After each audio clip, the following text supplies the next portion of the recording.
be different because this is where you have your preceptorship. You already screwed us over for preceptorship, now you want to screw us over for graduation? Like, I need to breathe. But it's a lot. It's a bunch of work. But you will have one ATI, but you will have to take it 2 times. It was hard for me to find a job. My preceptorship was from 1 p.m. to 1 a.m. Then it goes a little something like.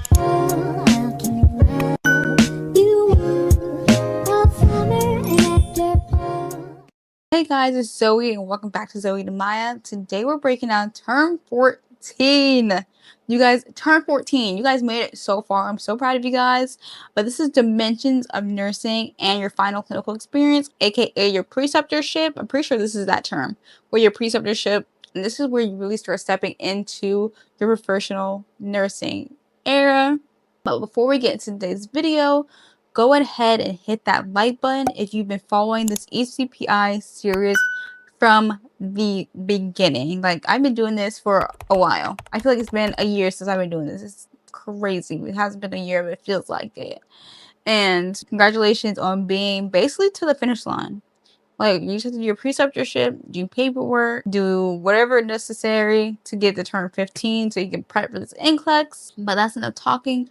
Let's get into what this class will basically entail. This class focuses on leadership, delegation, legal and ethical practices, scope of practice, healthcare policy, quality improvement, and interdisciplinary collaboration. I'm surprised I could say that. I have to say that like really slow. Interdisciplinary collaboration. So you'll cover delegation rules between RN, LPN, and PCTs. PCTs, medical assistants, I don't know what you call them. We call them PCTs.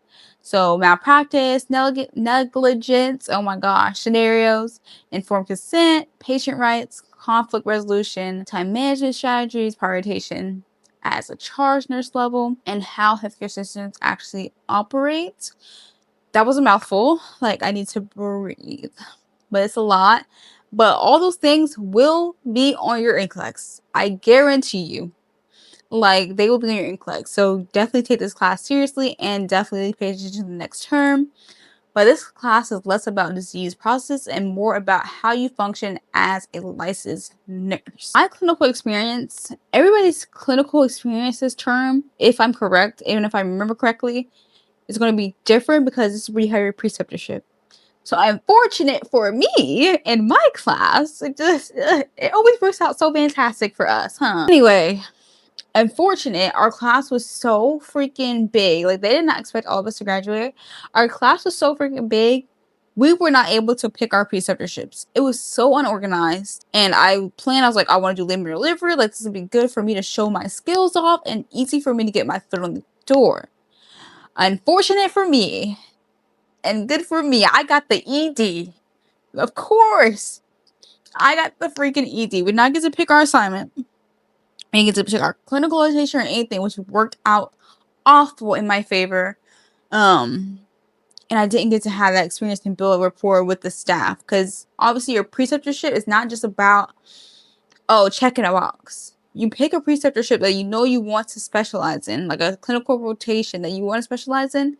Get familiar with the people, exchange numbers, so that way when you graduate, it's easy for you to find a job. It was hard for me to find a job because of the situation that we were in. They also tried to split us up during our graduation because our class was so big. We're like, no, we put our foot down. You already screwed us over for preceptorship, now you want to screw us over for graduation? Absolutely not. I think not. We weren't having it. We were like, we are banding together and we're all going to graduate on stage together. I don't care if you have to pick another location. We're doing it. But anyway, that was my tangent because it pisses me off to this day. Especially labor delivery, it's hard to get into. Down here, at least. Anyway, everybody's preceptorship, everybody's clinical is going to be different because now you're going to be at clinical in a specialty that you actually enjoy and want to be a part of. See if, like, by the time you graduate, is this something I still want to do? Is this a company I still want to work for? So that's the good side about following your preceptorship.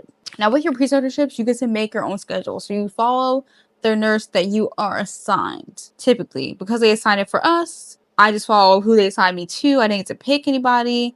Or else I kind of would have picked my dad, because at the time he was still at the VA. I would have picked my dad to follow in the ICU or something like that, or labor and delivery. So yeah, you pick that location and you follow that nurse that you were assigned, or if they assigned it to you, you follow that nurse. And my preceptorship was from 1 p.m. to 1 a.m. And it was also close to a holiday break. So during my Christmas break, I made sure I knocked out all of my preceptorship so that I could focus strictly on studying. For this class, I cannot remember if it's this class or the next term. Either way, I'm going to tell you now, so that way if it's the next term, you're already prepared for the next term. But you will have one ATI, but you will have to take it 2 times. So that's why it's important to knock out your preceptorship as fast as you can. Like if you're able, you don't have a job, knock that thing out, work the full schedule so that way you knock out your hours. I believe it's like 100 and something hours that you will need. Don't quote me on that. I will log into my portal and like put it here, wherever it may be, of how many hours you need to complete your preceptorship. And your preceptor has to sign it off. So during my Christmas break, I was going in at 1 p.m. all the way to 1 a.m. knocking out my preceptorship so I could focus strictly on the ATI. There'd be a version A and there'd be a version B. You have to pass both, I believe. If you fail the first one, pretty sure you can fail the first one, you can't fail the second one. I'm pretty sure. Or if you fail the first one, I'm pretty sure you have to pass both. And you fail the first one, you get your one retake, just like a normal ATI. It's all a blur. I really should have filmed this video when my mom said to film when it was clear in my mind. Now I gotta like think. But I'm pretty sure if you fail the one ATI, you get to retake it the one time, just like your other ATIs. But it's a lot. So just my best advice for clinicals, follow that nurse, network with the people that you want to network with, get the manager's number, get familiar with the facility, the policies, and make sure it's the right environment for you and it best suits you. Knock out your preceptorship at the beginning. Like I'm telling you, ECPI is only 5 weeks.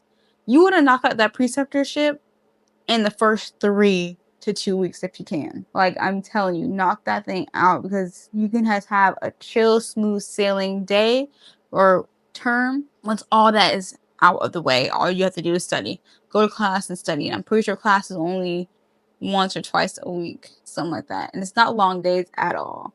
It's just a bunch of work. So not only are you having to, study and do all this stuff for the ATI, this class is basically about like how well can you manage your time like you're about to graduate. Like you're literally 1 term away from graduating.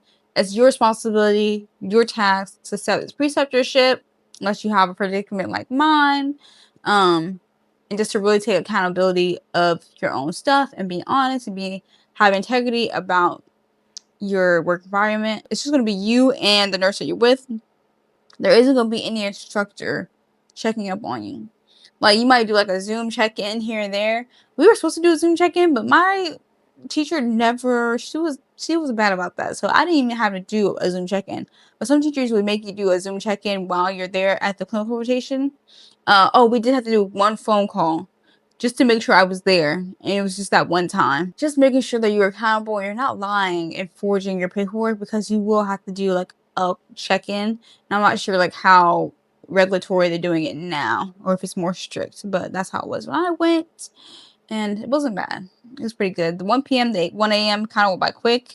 It was an odd time, but it was still good because I still had like my day and I still had my morning. So I kind of enjoyed the 1 p.m. to 1 a.m. shift. And she was a WOW nurse, so it was a Friday, Saturday, Sunday gig for me. What hit me the hardest during this term wasn't the content or like the ATI. It was definitely the responsibility that I know that I would have. When you learn about malpractice cases and real world nursing errors, it makes you realize how serious this is, and you should really cherish it and make sure you're doing everything the proper way and not overriding any like channels or systems, and just doing it the right way. So it's not just about passing the NCLEX, it's about protecting your license. Like you worked hard for your license. I'm pretty sure more than half of you paid good money for your license. I know I did. I paid 50 grand for mine.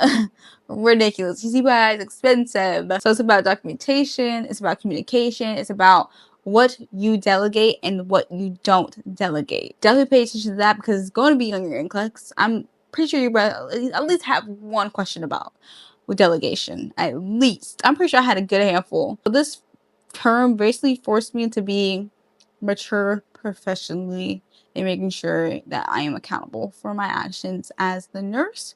Because you can delegate something and be like, oh, the PCT did this, that, and the third. You're the nurse of that patient, so it falls on you, not the PCT. I'm sorry, you should double check behind them. Okay, now that we kind of talked briefly about like what to expect for your preceptorship, what to expect for your ATI, knowing that you're going to have an A and B version of a test, let's get into some NCLEX-style questions. Question 1. Which task is appropriate to delegate to a PCT? A. Assessing pain level. B. Reinforcing discharge teaching.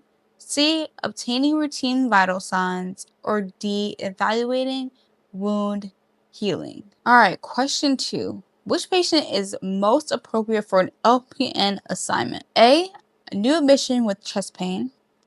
B. Fresh post-op 2 hours ago. C. Stable post-op day 2 with routine meds. Or D. A patient requiring IV titration drip. Question 3. A nurse discovers a medication error occurred. What is the first action? A. Notify the provider. B. Complete an incident report. C. Assess the patient. Or D. Inform the charge nurse. Question 4. Which action by the charge nurse requires intervention? A. Assigning stable patients to LPN. B. Applying a PCT or allowing a PCT to feed a dysphagic patient. C. Delegating hygiene care to a PCT. Or D. Asking RN to manage IV push meds. Alright, that was the last question. Let us know how you did in the comments below. How many did you get right? How many did you get wrong? And for the ones that you got wrong, what was your rationale behind it? Because maybe you guys can relate in the comments and help each other out when it comes to thinking about these questions and prioritization. If you are in your leadership clinical, aka preceptorship, sound off in the comments what specialty you're doing or what specialty are you following.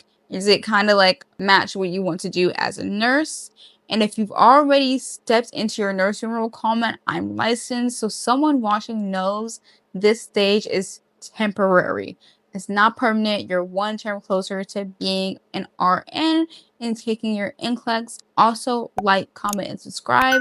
And share this video with some of your nursing school friends or your registered nurse friends.